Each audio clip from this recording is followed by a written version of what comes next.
The girl arrived just as they began to load him onto the disposal truck. She screamed, begging them to stop, but humans no longer listened to tears, they listened to schedules. As the truck rumbled away, she ran beside it, clutching his cold hand. "Please. Don't let them take you." Unit Air 09 looked down at her, his circuits fading, his voice breaking. "Little one," he whispered, "thank you for making me feel something." "What do you mean?" she cried. "I do not know the name of it," he said weakly. "But when you smiled, it felt warm here." He pointed to the place where a human heart would be. And with that, his lights dimmed and his head fell silent. The truck drove off, disappearing into the mist. The girl sat there, tears mixing with oil stains on her hands.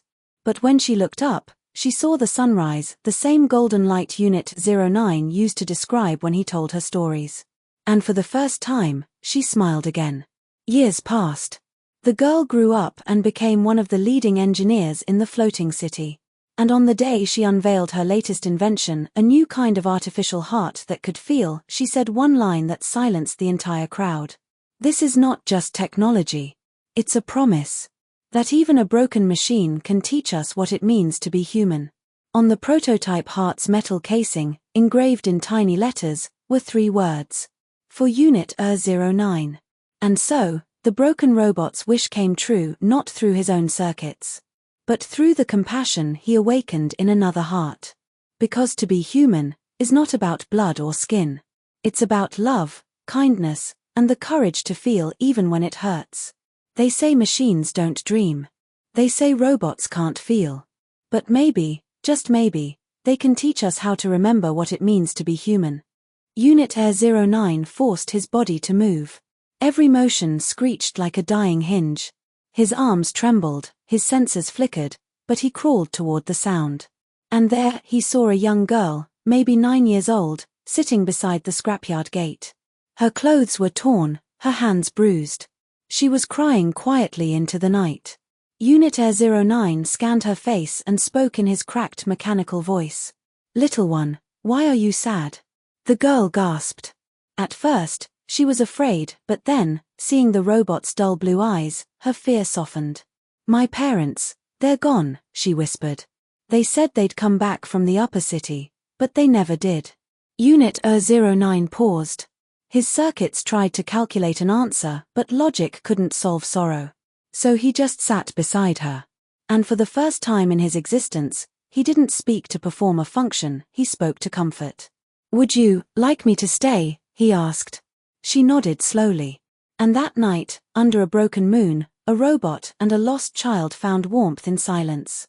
Days passed. The girl came back every evening, and Unit Air 09 began telling her stories from the fragments of human data stored in his memory. Stories about courage, about kindness, about the way people once looked at the stars and dreamed of more.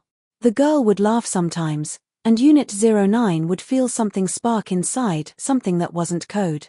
Something closer to joy. She once asked him, "Do you ever dream?" He hesitated. "Robots do not dream. But," he added softly, "if I could, I think I would dream of being human, even for a single heartbeat." One morning, the scrapyard supervisors came. They had orders to clear the old units. Unit 09's tag number was first on the list. The last wish of a broken robot. Soft background music fades in, a melancholic piano with distant mechanical hums. They say machines don't dream. They say robots can't feel. But sometimes, the quietest hearts, even made of steel, can hold the loudest wishes. This is the story of Unit Air 09, a broken robot who wanted to feel, before he was gone. In the far future, where humans lived in floating cities and machines worked below the clouds, there stood a giant scrapyard, the final resting place for forgotten technology. It was there that Unit Air 09 lay among piles of old metal, his circuits flickering weakly, his once silver body now covered in rust and dust. He was built decades ago, a companion model, designed to assist children and the elderly. His voice was gentle, his programming kind. But after years of service, after his joints stopped moving smoothly and his sensors began to fail, the humans sent him back for recycling. Most robots shut down quietly. But not Unit 09. Something inside him, refused to stop. Every night, when the wind howled through the scrapyard and the moonlight touched his broken frame, he wondered, what is it that makes humans so alive? He had seen them laugh, cry, fall in love, and fight for dreams. He had heard their music, their prayers, their lies, and their promises. And though he had processed every emotion through circuits and code, he had never felt any of it. And now, with his time running out, he wanted one thing. Just one last thing before he was melted down into nothingness. He wanted to feel human. Soft piano deepens, the sound of metallic wind. One evening, when the scrapyard lights dimmed and the last transport drones flew overhead, Unit Air 09's weak battery picked up a strange sound, crying. A small human voice. It was coming from beyond the fence.